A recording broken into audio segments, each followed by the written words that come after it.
కూడా విచారణ జరుగుతుంది కదా, వాస్తవాలు వస్తాయి. సార్ నేను వాస్తవాలే చెప్తున్నాను సార్. నేను ఎవరిని కూడా నేను కించపరిచేటట్టు కూడా మాట్లాడా. తిరుమల సార్ స్వామి వారి భక్తులు 140 కోట్ల మంది భక్తులకు సంబంధించినటువంటి అంశాన్ని జంతువుల పువ్వు దేవుడికి ప్రసాదంగా పెట్టారని అంటే అసలు ఇంక హిందూ మతం ఎందుకు, భక్తులు ఎందుకు, దేవుడు ఎందుకు? దాన్ని ఒక ముఖ్యమంత్రి మాట్లాడటం, దానికి ఒక ముఖ్యమంత్రి వెళ్ళి ప్రాయశ్చిత్త దీక్షలు అంటాము, అది అయోధ్యకి 1,00,000 లడ్లు పంపించేసామని చెప్పటం, ఇది జంతువులు కొవ్వు కలిపి అయోధ్యకి పంపించేసామని చెప్పటం, ఇన్ని రకాల దారుణమైనటువంటి వ్యాఖ్యలు అవతల వాళ్ళు చేసి మళ్ళీ యువతల వైఎస్ఆర్ కాంగ్రెస్ పార్టీ మీద నెట్టడం ఏంది? మేము వచ్చినాక ఇది జరిగిందే, వాళ్ళు ఉన్నప్పుడు జరిగిందా? కల్తీ కొవ్వు, సరే కల్తీ నెయ్యి, ఈ కల్తీ నెయ్యిని పట్టుకున్నారు కదా, అది వాడలేదు కదా అంటే ఏంటి? కలవలేదని అర్థం కదా. అది ఎప్పుడు సప్లై చేసింది? ఫస్ట్ టైం వాళ్ళ అధికారంలోకి వచ్చినప్పుడే సప్లై చేసింది ఏఆర్ డైరీ అనేది. అంతకుముందు టెండర్లలో తగ్గించుకున్నారు, మేము అధికారంలో ఉన్నప్పుడు టెండర్ లో వచ్చింది, కానీ వాళ్ళు సప్లై చేసింది ఎప్పుడు? ఈ గవర్నమెంట్ వచ్చినా సప్లై చేశారు. ఒక 6 ట్యాంకుల్లో ఎన్నో సప్లై చేస్తే దాంట్లో 2 ట్యాంకుల్లో కల్తీ ఉందని చెప్పి నాణ్యత పరిశీలించి అక్కడి నుంచి వెనక్కి పంపించారు. మరి ఇవన్నీ జరిగినా కూడా ఎవరు సార్ ఇప్పుడు తిరుమల తిరుపతి దేవస్థానాన్ని ప్రతిష్టను దెబ్బతీస్తుంది? ఇలాంటి ఆరోపణలు చేసిన వాళ్లే కదా.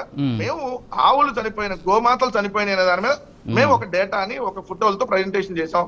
ఎస్ వీళ్ళు చేసిన దాంట్లో కాదండి, ఇదిగో మేము చేస్తున్నాం ఫోటోలు, ఇదిగోండి పలానా డేట్ లో పలానా ఆవు చనిపోయింది, పలానా గోమాతకి ఇలా జరిగింది, ఇలా ఇంకా బక్కచిక్కిన ఆవులు ఇన్ని ఉన్నాయి, వాటిని ఇదిగో డాక్టర్ల పర్యవేక్షణలో. అంటే ఇక్కడ ఏంటంటే వెంకటరెడ్డి గారు ఒక విషయం, అంటే నేను కూడా తిరుపతిలో చూశాను, తిరుపతిలో దగ్గర నుండి చూశాను కాబట్టి నాకు తెలుసు.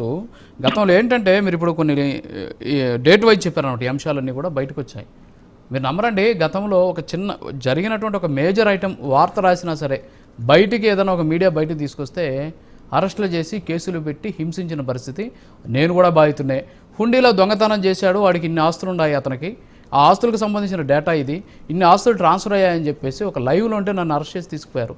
తర్వాత ఏమైంది, దానికి సంబంధించి ఎన్ని ఆస్తులు ఆయన కూడగట్టుకున్నాడు, అక్కడ ఉన్నటువంటి హుండీ ద్వారా 40,000 జీతం వచ్చేటటువంటి వ్యక్తి ఎన్ని ఆస్తులు సంపాదించుకున్నాడు అనేది మనం చూసాం. ఆ వివరాలు బయట పెడితే విచారణ చేసి వాళ్ళ మీద చర్యలు తీసుకోవాల్సింది పోయి నన్ను ఆ రోజు అరెస్ట్ చేసి ఉదయం నుంచి సాయంత్రం వరకు నిర్బంధించి నీ మీద వ్యవస్థలన్నీ ఏకమైపోయాయి, మేము చెప్పినట్టు మీరు వినాలి, కన్ఫెషన్ రిపోర్ట్లో మీరు సంతకం పెట్టాలి, ఎట్టి పరిస్థితుల్లో కుదరదు, మీరు రిమాండ్కి వెళ్లాల్సిందే అంటే తప్పు చేయకుండా అక్కడ జరిగినటువంటి వాస్తవాలను బయటపెట్టిన దానికి నన్ను నా టీంని అరెస్ట్ చేసి తీసుకెళ్ళి ఎంత దారుణం అంటే ఆ రోజు వ్యవస్థ మా ఫోటోని రిలీజ్ చేశారండి. ఇప్పుడన్నా మీ వాళ్ళ కనీసం మన గవర్నమెంట్ మాకు ముసుగన్నా వేశారు, మాకు కనీసం ఎలాంటి దారుణమైన పరిస్థితి అంటే కనీసం మమ్మల్ని అరెస్ట్ కూడా చేయలేదు, అరెస్ట్ చేయకుండానే మీడియా ముసుగులో దారుణాలు చేస్తున్నారని మా ఫోటోలు రిలీజ్ చేసినటువంటి దారుణమైన దరిద్రమైనటువంటి పరిస్థితి అప్పట్లో చూసాం. టీటీడీలో నోరెత్తిన భక్తుల మీద కేసులు పెట్టినటువంటి పరిస్థితి. ఆ రోజు అరాచకాలు చాలా వరకు బయటకు రాకుండా చాలా అద్భుతంగా అప్పట్లో ఉన్నటువంటి పరిపాలనాధికారి చాలా చర్యలు తీసుకున్నారు. అది నిజంగా హ్యాట్సాప్ ఆ విషయంలో మీకు. కూటమి ప్రభుత్వం చేతగానితనాన్ని నేను ఖచ్చితంగా ప్రశ్నిస్తున్నా. ఈ రోజు కూడా వాళ్ళు అలాంటి పరిస్థితే కానీ ఉన్నట్టే వాస్తవాలు బయటికి రావు. ఈరోజు వెంకటరెడ్డి గారు లెక్కలతో సహా బయట పెట్టరు, ఎందుకంటే ఎవరు రాసేవాళ్ళు లేరు, రిపోర్ట్ చేసేవాళ్ళు లేరు. సో అలాంటి పరిస్థితి ఉండేది. కానీ ఇప్పుడు మీరు బయట పెడుతున్నారంటే ఆ రోజు ఉన్నటువంటి సిచ్యువేషన్ అది, ఈ రోజు ఉన్నటువంటి సిచ్యువేషన్ అది. సో నా మనసులో ఉన్నటువంటి ఆవేదన మీకు చెప్పాను. నేను మీకు జరిగింది కాబట్టి నేను ఖచ్చితంగా ఇప్పుడు మీరు ఒక ప్యానలిస్ట్ గా ఉన్నారు, మీరు ఒక మోడరేటర్ గా ఉన్నారు, నేను ప్యానలిస్ట్ గా నేను వచ్చినప్పుడు ఖచ్చితంగా మీరు ఒక అంశాన్ని తెచ్చారు. ఒకటి సార్, ఇక్కడ దానికి ప్రభుత్వానికి సంబంధం లేదు. ఫస్ట్ మీరు చెప్పిన దాంట్లో టీటీడీకి సంబంధించినటువంటి అధికారులు అత్యుత్సాహంతో మీ మీద ఆ రోజు కేసు పెట్టి ఉండొచ్చు.